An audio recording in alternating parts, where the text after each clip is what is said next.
the best I've felt all around all year. Here's a fly ball into right. Back on the track. Judge has got it for the out.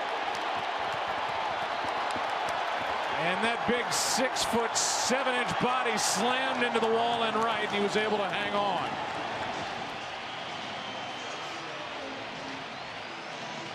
Sabathia appreciates the effort. See if there's any residual effect after hitting the wall as hard as he did. He had to go a long way to get it.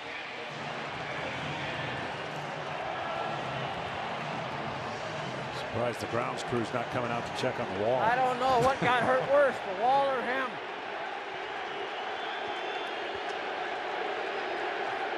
Crowd serenades him with an MVP chant. I get a chance to play baseball every day. You know, I get to live my dream.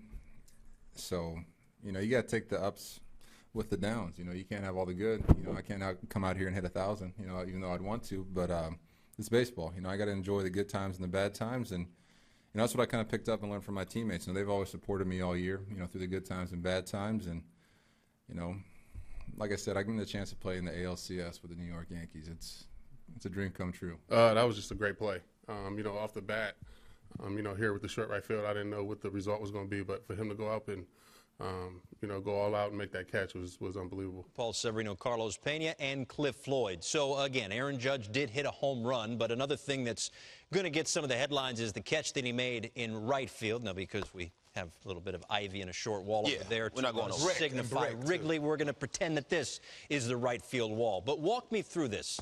Why was this such an impressive catch? Well, it's impressive first and foremost because of home field advantage and knowing your surroundings, right? And Eric Burns talked about the other day with Josh Reddick in Houston about you know, the awareness and knowing where he's at.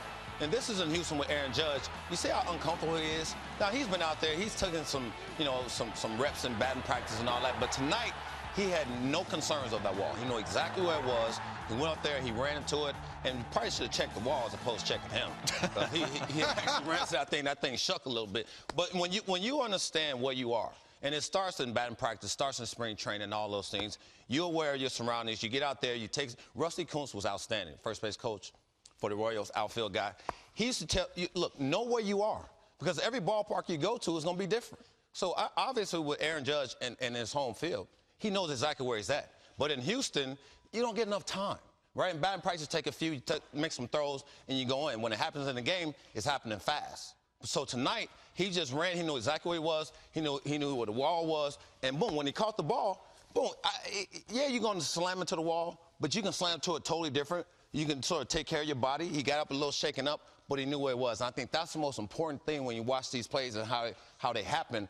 Josh Reddick made a play in Houston because of the, you know, understanding where he's at. And Los, you didn't play the outfield. I did.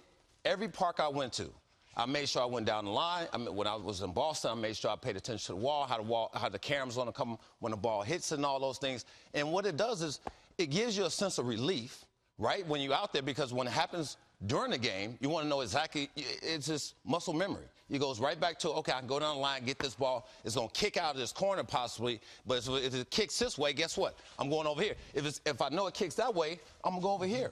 Same with catching the baseball. So I thought that was huge, just knowing your surroundings, going back home, and having him make that catch. You know what's similar for me at first base, when we went to Oakland, for example, there's so much foul territory, it was totally different. So maybe at home in Tampa Bay, I knew that the wall was pretty close. Right. And you kind of just know how much room you have. So you take a few steps, you're like, I know the wall's close.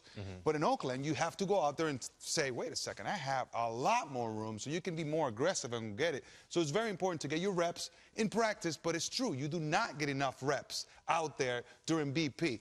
One of the things that I noticed was when he's about to hit the wall, you can he catches the ball, but he actually braces for the shot against the wall, for the impact. So he knows exactly where he's at. Another thing, I don't want to be Mr. Obvious here, but there's something called a warning track, okay? And there's a reason why it's called the warning track. Yeah. It warns you that the wall is close. So he hits the dirt with his foot, feels it, knows exactly where he's at, jumps, catches the ball, and then braces for impact. It's brilliant. Yeah, it's awesome. So you make a great defensive play if you're Aaron Judge or anybody for that matter.